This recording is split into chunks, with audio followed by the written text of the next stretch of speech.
जय श्री राम दोस्तों। आज मैं आपके लिए कहानी लेकर आई हूँ जिसका नाम है मन की बात। एक बार की बात है, नंदनवन में कालू भालू बहुत ही साधारण दिखने वाला भालू था। उसके पिता मालू भालू जंगल में व्यापार करते थे। एक बार वो बहुत ही बीमार हो गए, तब व्यापार चलाने के लिए कालू को जाना पड़ा।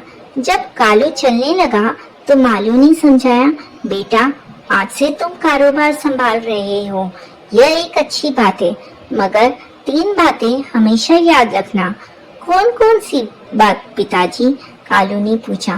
पहली तो यह कि 1 रुपये का लाभ व्यापार में मायने रखता है, इसलिए अच्छा मोल भाव करके ही खरीदारी करना।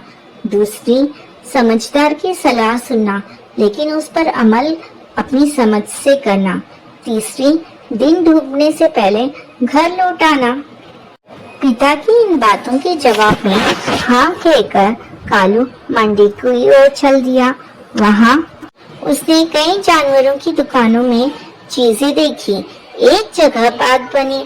उसने मीठी बेरों से भरा एक बोरा तुलवाया और उसे अपने गधे की पीठ पर रखकर खुद पैदल वापस घर की तरफ चल दिया।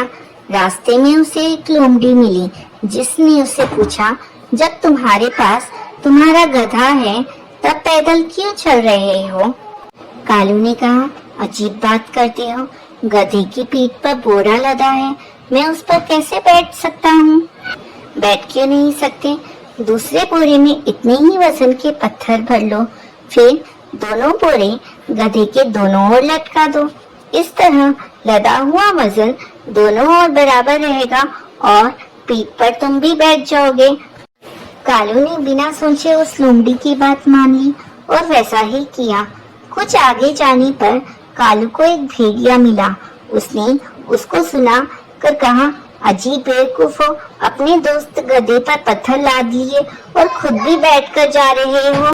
तुम्हें अपने दोस्त पर जरा भी दया नहीं आती?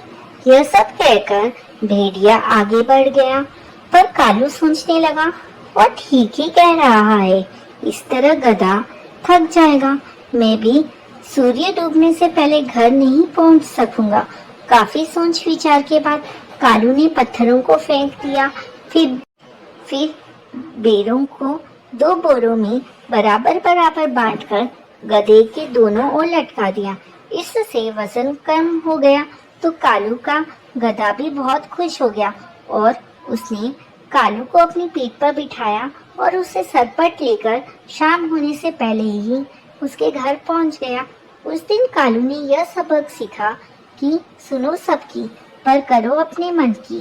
कालू ने इस सिद्धांत पर अमल करना भी शुरू कर दिया। जय श्री कृष्णा। राधे राधे।